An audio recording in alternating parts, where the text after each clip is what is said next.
Hello, everybody. It's great to see some familiar faces. Even after 10 years, it is still very recognizable. I will say, when Martha asked me to put this together, one thing I did think about doing, and then lost heart just at the last moment, is that throughout my career, which began here at Penn in around about 1995 when I started doing brain imaging research, I've always gotten in the scanner myself to collect data and test out experiments and things like that, which means that I have a continuous record of the state of the structure of my brain running from 1995 up until the present day with a brain scan taken every few months or so. And so I thought, gee, wouldn't it be a tickle to go back and take a look at, hey, how did my brain look 10 years ago at the start of this, and then compare it to now and sort of put those up side by side on the screen.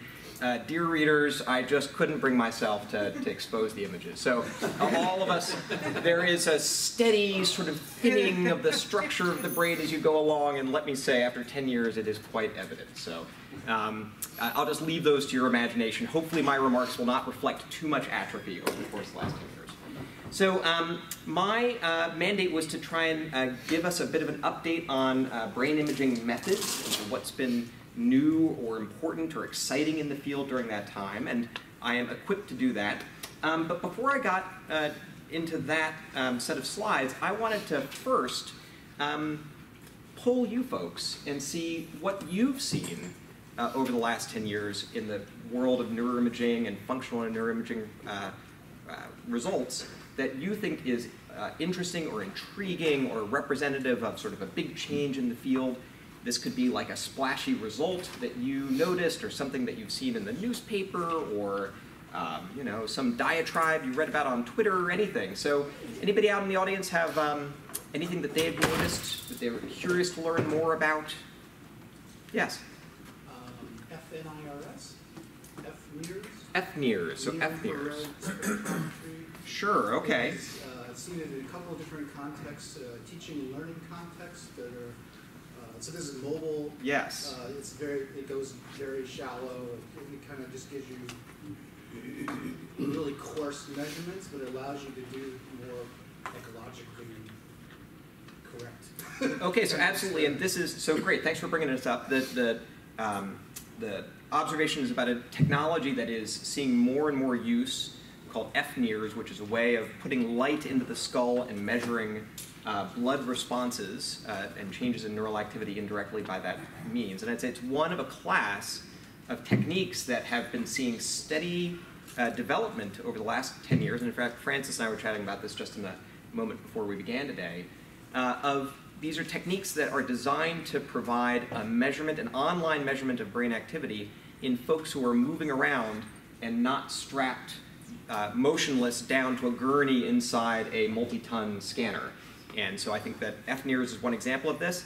If some of you have been following the news, you might have seen an example of the recent development of an advancement in magnetoencephalography, or MEG, which again is like traditionally a huge hulking apparatus in which you sort of sit in a chair and stick your head inside this thing. But now the development of a more portable version of that, and if you go looking online, you'll see videos of somebody playing ping pong while wearing one of these superconducting MEG helmets, which is then recording brain activity. And so I think that is a particularly exciting example of the ability to make recordings of brain activity while people are doing more ecologically valid things. So if you'd like to see that, just Google MEG and ping pong, and you'll probably go right to the video and find it. So yeah. Two-photon microscopy, does that qualify as brain imaging? So okay, two-photon microscopy is one of several examples of exciting innovations in, let's say, more cellular and molecular level imaging. And in fact, I think it's going to be Mike Kaplan, Martha, is that right, who's up next after me? Never heard of him. Aha, there he is, lurking in the background. So I think this is going to be a topic that will be perfect for the next speaker as well. Yeah. Yeah, the recent study on people who were harmed in Cuba based on the sort of oh, yeah. I don't know if anybody can talk about that. Or... Oh yeah. Okay. So to hear from you. Yeah, no, this is a really interesting one. So I'll mention it now. Maybe we can discuss this a little bit further in the kind of the question and answer session after this. But some of you might have heard the news regarding a set of U.S. diplomats who were stationed in Cuba, working at the embassy, newly opened embassy in Havana, who then began to complain of symptoms of disequilibrium and hearing changes and headaches and difficulty of concentration, then brought back here to the US, and then accusations started to fly that they had been the victims of a mysterious Cuban/Soviet energy weapon that had these effects. And that case has been perhaps buttressed by a recent publication that claims that there's some structural brain imaging changes there. And I have my own views about the strength of those claims, but we could come to that. I have one more. Yeah. What about technology for imaging for living people suspected of having CTE? Okay, so techniques used to try and, so the question's about CTE, or so traumatic encephalopathy. This is the pathology that's thought to occur after recurrent concussions and traumatic brain injuries, and I think most famously is associated with folks who are retired football players. Yeah, so I'd say that that's a thing we could, maybe I'll touch upon that a little bit later on. That's great. So this is, I'd say what's interesting here, and something I had not anticipated as much for my remarks, was about structural brain imaging and the things that we can find from structural brain imaging. So let me do this. I'd like to give you folks an update on functional brain imaging and functional MRI. So let's talk about that for a few minutes. And then we'll come back to sort of a larger discussion about what's new in being able to look at the structure of the living human brain non-invasively and some of the exciting things that have happened there. Okay, so this was an interesting opportunity to sit back and say, okay, well, you know, what has been some of the more exciting or important developments that have taken place in my field of functional MRI, so using an MRI scanner to make measurements of neural activity from people while they're in the scanner. So what's been kind of exciting or new or important or big trends that have happened in the field in the last 10 years? And so I thought about this and divided it up into three sort of major categories, sort of advances in hardware, and I'll say a little bit more about what I mean about that. So advances in software, and experimental design kind of falls in that category. And finally, cultural changes. And I think here I mean sort of scientific culture. So the way that scientists treat each other's data and try and adopt common standards and share information. And that is sort of, I think, one of the most important and largest changes that have happened in the last 10 years, which I think then has some significant ramifications for the kinds of data that are now available and the sorts of questions that can be asked about people and brain activity and how groups and populations differ and vary. So I thought we'd kind of work our way through these and take a look at these different categories. So okay, for hardware, what I really meant there was equipment and acquisition. So what's new or important or different in how we can use a scanner to make a measurement of brain activity from people?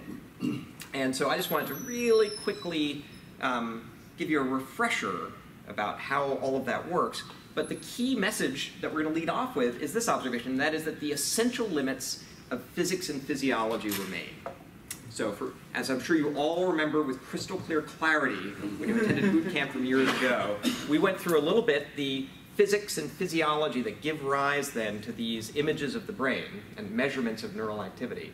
And I'm going to tell you about some advances that have taken place in the way we can use MR hardware to make those sorts of measurements and how we run the scanner and the sort of pulse sequences we use and things.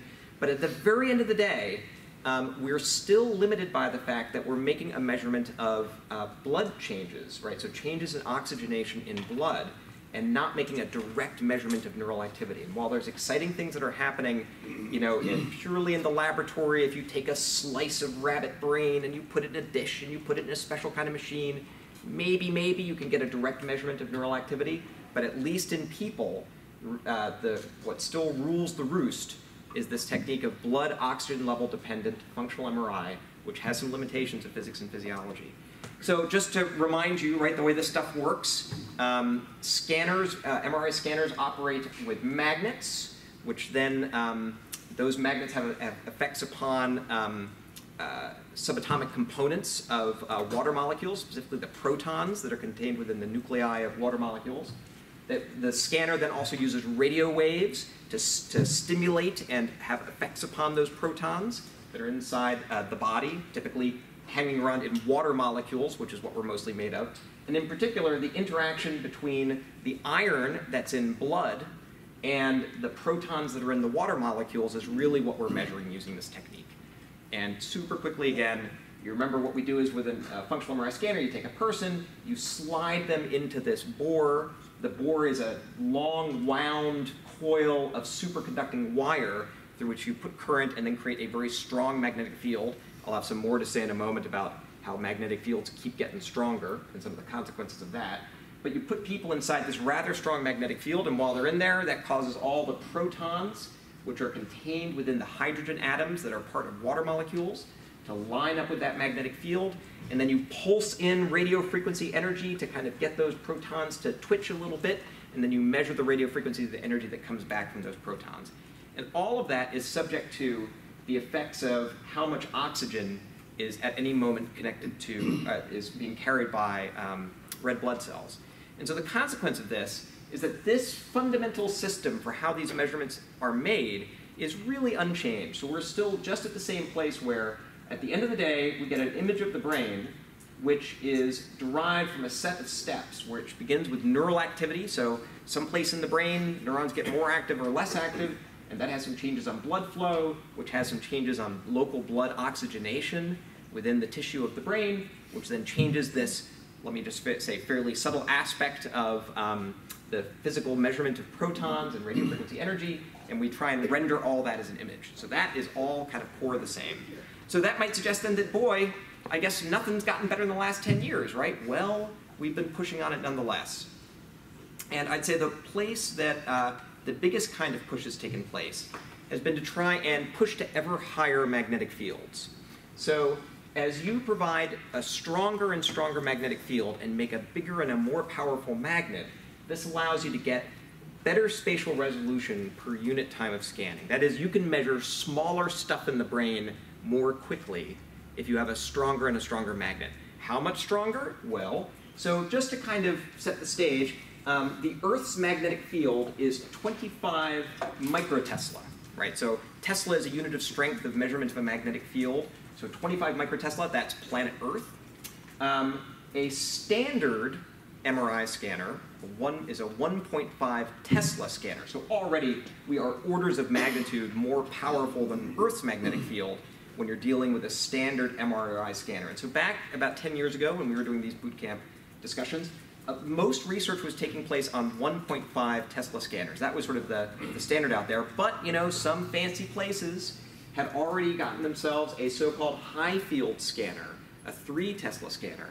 And 10 years ago, that was pretty exciting. To have a 3 Tesla scanner then meant you could get smaller little pictures and see smaller stuff inside the brain and do it a little bit faster.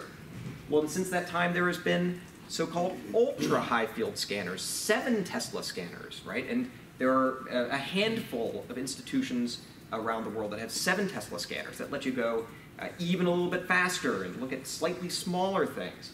Well, that isn't the limit yet. In fact, the current grand heavyweight champion of scanners, that title is held by the University of Minnesota, which just recently installed their first 10.5 Tesla scanner. This thing is a beast. In fact, what you can see, the bore of it, this is the floor. The coil keeps going down below the floor. They have to kind of build the floor right up against the edge of it, and then it extends above and below. So imagine a coil so large, it's sort of sweeping up through the ceiling and down below the floor to create a 10.5 Tesla scanner. This is a very strong scanner. In fact, in February of 2018, they had already had it in place for about a year, and they were doing tests before they finally were willing to put a human in it to then see if it was safe to make a measurement. So that is the current limit of what can be done. This is an incredibly expensive device, one of a kind, custom built with an enormous amount of resources that had to go into just getting it into place, bringing it up to power, and then testing it. And the fact is that stronger and stronger magnetic fields are not going to be the road forward to getting ever better measurements of brain activity from people, because it's too expensive, it's huge, it's cumbersome, and the truth is actually it has some untoward effects upon people. So if you take somebody and put them in a strong enough magnetic field, it turns out they get dizzy. And the reason they get dizzy is because that very strong magnetic field interacts with the natural ionic physiologic processes that happen in the inner ear. So if you're just sitting in one of these big strong magnets, not moving, lights are off, you're staying still, the magnet is doing nothing except just being on, just providing its magnetic field. During that time, you have a sensation of rotation, like your body is turning, vertigo, and your eyes are twitching in the opposite direction. In fact, that was one thing that was figured out over the last 10 years is why exactly people get this vertigo sensation when they're inside a scanner. And the stronger and stronger the magnetic field you get, the worse and worse this problem becomes. So there is just ultimately a physiologic limit to how strong a magnetic field we can put people in before they really start to feel like they're spinning around in space while they're sitting there motionless. So this probably has not been the most important advance in the last 10 years, moving to stronger fields. It's been something a little bit different. And I think that is a movement towards what I'm going to call the seeds of standardization. So the development of some techniques for collecting MR data that were so much better than what had been around before that they became a de facto standard that everybody rushed to kind of grab and use these things. And that was the development of something which is now rather esoteric maybe for this audience, but boy, super exciting out there for the people who are doing functional MRI research. And this is development of something called multiband sequences. This is a way to use the scanner to take pictures of the brain that miraculously doubles, triples, quadruples, eightfold, octuples, the speed with which we can collect these images. It's a software trick. It's a way of running the scanner that bypasses some limitations that we were dealing with previously. So there was this technique. It came along, some very clever people, mostly at Massachusetts General Hospital who developed this, were then able to suddenly, for free in software, dramatically improve the strength of these the sorts of images you get out of these scanners. You get faster images, get smaller voxels, so much better, super exciting. And those improvements were particularly tailored for a type of scanner, for a 3 Tesla scanner with certain kinds of hardware features. And this then became the scanner, the Prisma scanner, which is made by Siemens, which was very good at implementing this very exciting new technique. And so for, when you look back over the span of the last 10 years, something that then happened was that a lot of institutions rushed out to get rid of their old scanners and buy themselves these new fancy Prisma scanners, because these scanners were capable of using these exciting new techniques for making brain images. And so as a consequence, this step change, this, there had been, over the years, slow, gradual, steady improvement in the kinds of images you can get with a scanner and involving improving the techniques. This was really sort of a discontinuity, a step change in the quality of the scanning that could be done. And as a consequence, this led to a rapid adoption of a particular set of techniques for collecting data and a particular set of hardware to do this. And so this created, in effect, a de facto standard. All of a sudden, lots of institutions across the country were using the same kinds of techniques for collecting the data and the same kind of scanner to do it. And we're going to come back to that in just a moment about then the cultural ramifications for the practice of neuroimaging that this had. Okay, I just mentioned in the preview the sorts of then projects and acquisition techniques that came from this are things like the Human Connectome Project, lifespan protocols, ABCD. That's a preview for something we're going to mention in a moment. Okay, from hardware to software, and this is really now about design and analysis. And what I wanted to give you a sense for here is just how there has been a burgeoning of exciting, innovative, and incredibly powerful techniques to think about the data that's acquired using an fMRI scanner, to think about how to make measurements of that neural activity and turn it into conclusions and claims about mental states. That's probably the area that's seen the biggest change over the last 10 years, and in some very important ways. Okay, and really this is moving beyond maps.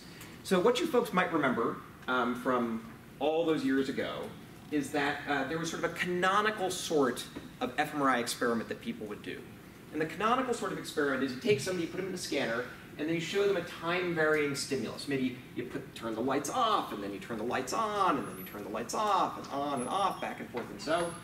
And then from each of many locations in the brain, you'd have a measurement of brain activity over time, right? So the bold fMRI signal, which is a measure, a proxy measure of neural activity.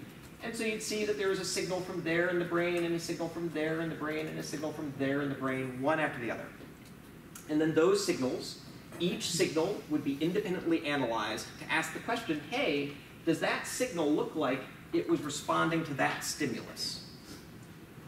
And then the answer to that question, so how much was it responding to the stimulus? A lot, a little, not at all, would then be used to color code the brain to say, no response, no response, no response. Ooh, yeah, some response to the stimulus. More, more. Hey, that's the spot with the biggest response to the stimulus. And that was how statistical maps would be created.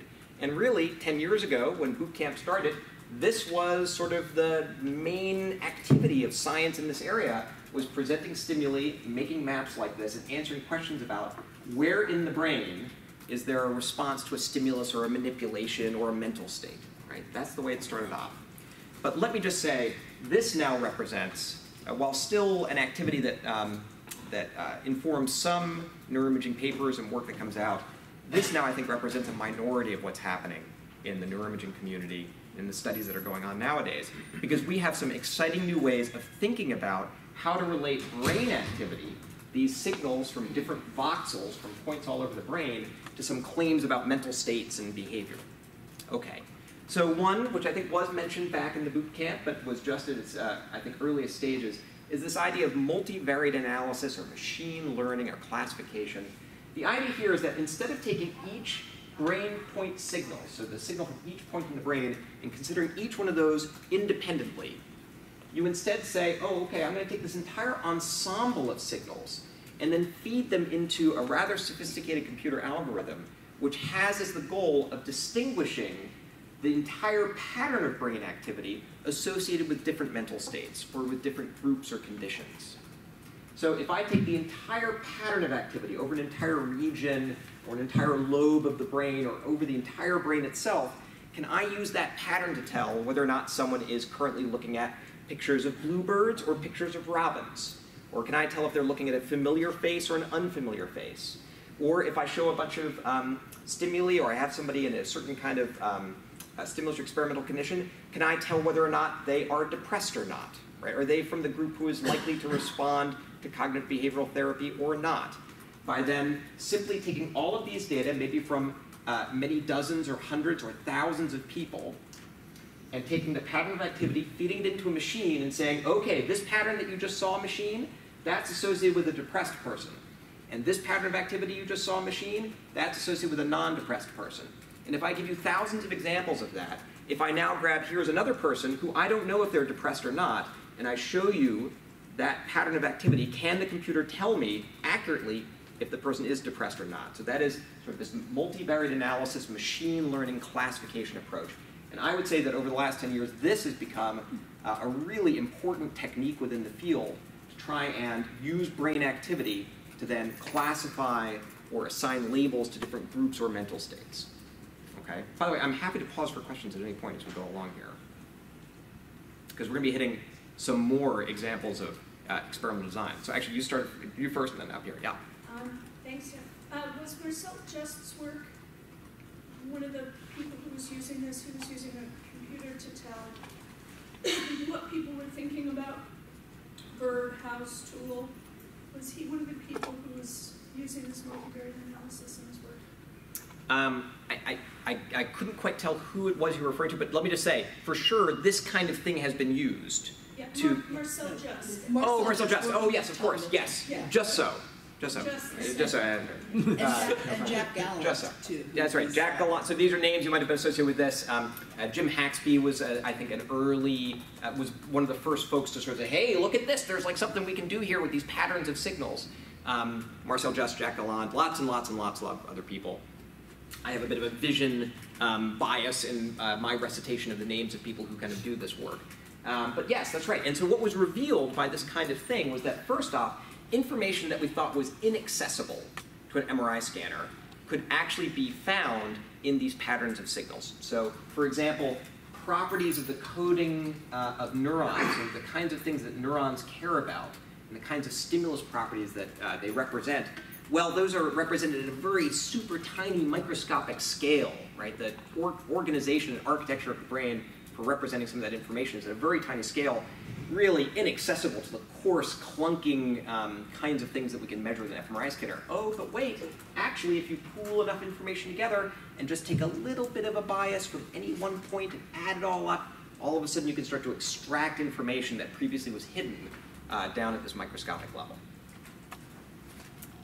Okay, so that's an enormously powerful technique.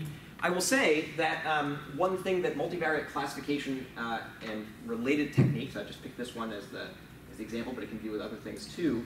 But one application it's seen is in the use of real-time fMRI and neurofeedback. So now imagine this is the state where you have somebody looking at a stimulus, oh, maybe a cigarette. And this is somebody who wants to stop smoking. And so you show them the cigarette, and you make a measurement of activity, and now you've got a classifier which has been trained to know something about whether somebody is craving a cigarette at that moment or not craving a cigarette. And what you do then is you try and figure out, you then report back to the subject whether or not their brain state activity looks like the higher craving or the lower craving state. So you show them the cigarette, the scanner makes a measurement of brain activity, the computer classifies and says, he right now is craving a cigarette. So you put a stimulus back on the screen, maybe like a little red light, and you instruct the subject, do whatever you need to do to try and reduce the red light on the screen. And so the person does something, they do some kind of mental state shift, which decreases the degree to which the classifier says that they are in the craving state. The classifier says, oh, less craving. They dim the red light and eventually turn it green when they're no longer in the craving state. And so this technique of doing classification of brain activity and then giving feedback to the subject of their own internal mental state as judged by the classifier is the basis of a number of neurofeedback or quote-unquote real-time fMRI approaches. And there's been a lot of work in this area, particularly around sort of behavioral modification work. I'd say I am not in a position to judge its success, but I think there's a lot of sort of hints that it might be an interesting way to go for trying to manipulate and modulate brain states. And I think an interesting question for discussion for this group is, what would have to be true about people's introspective ability and the nature of brain states for you to not have access to the fact that, for the machine to know something that you can't know yourself. All right, I'm going to move through a few more slides and then pause for questions. We have some time for discussion.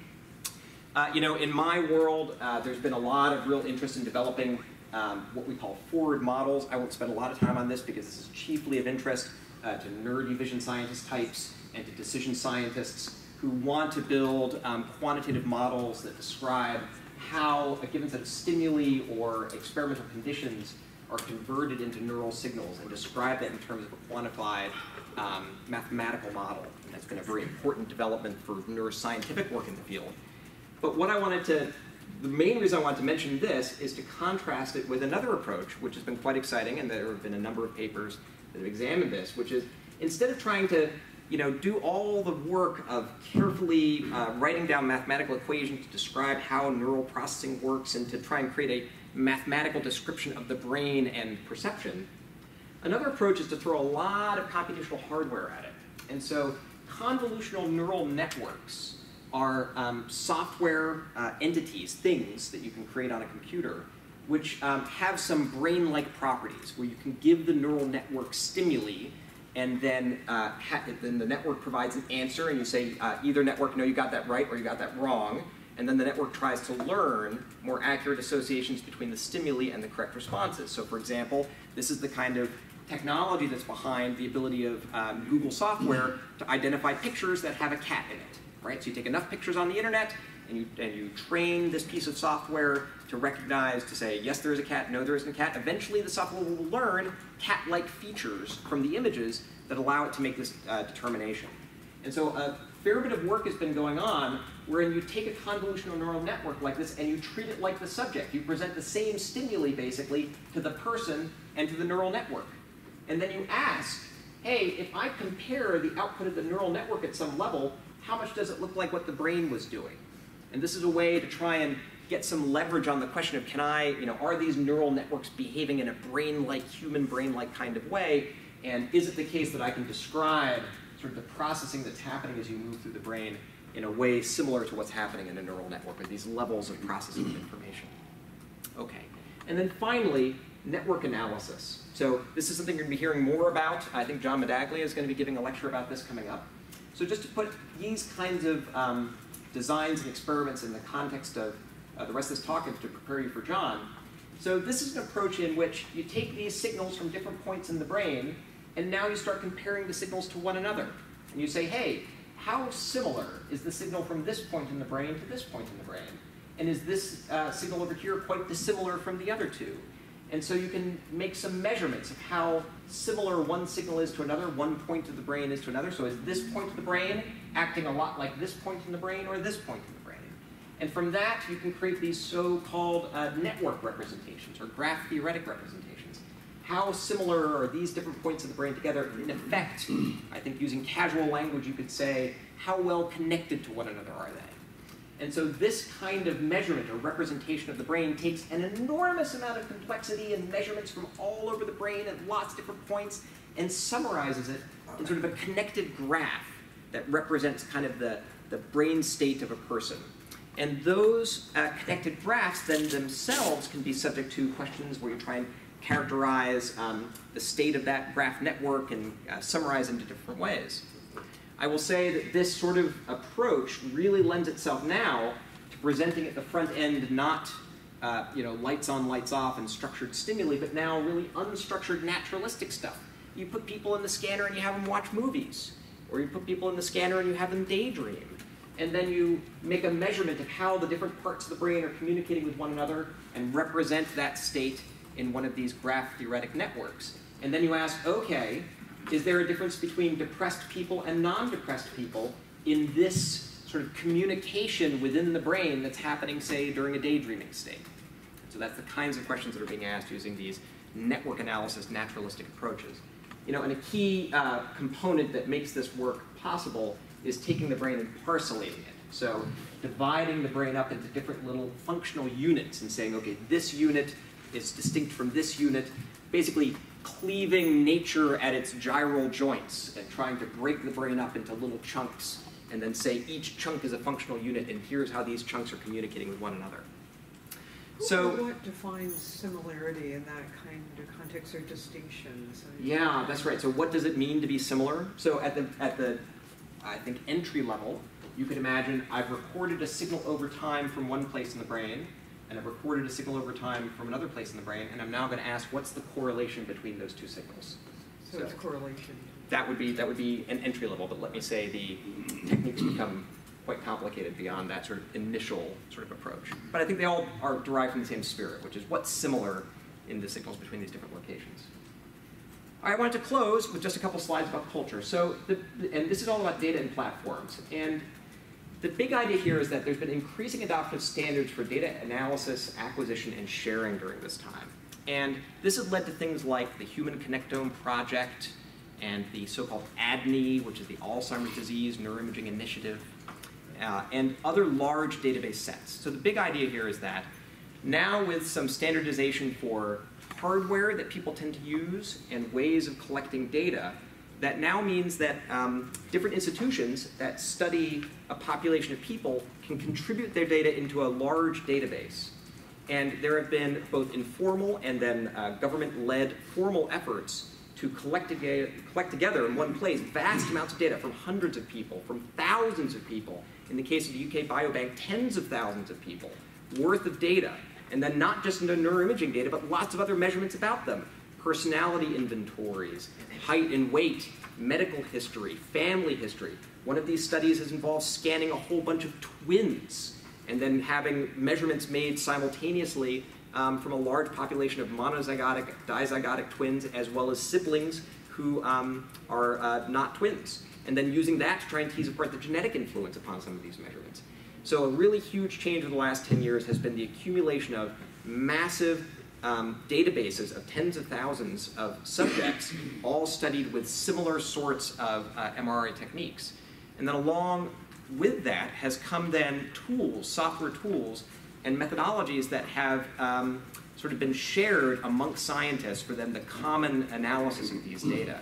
So the emergence of reproducible shared software pipelines for analyzing data is sort of a boring thing, not anything you'd ever read about in the New York Times, but let me tell you, it has really transformed the field in that people are now starting to have a lingua franca for being able to collect, share, analyze, and relate data sets amongst them. And that, I think, has really catalyzed a lot of the advance in the field during this time. So I will stop there, and we'll have a little bit of time for questions.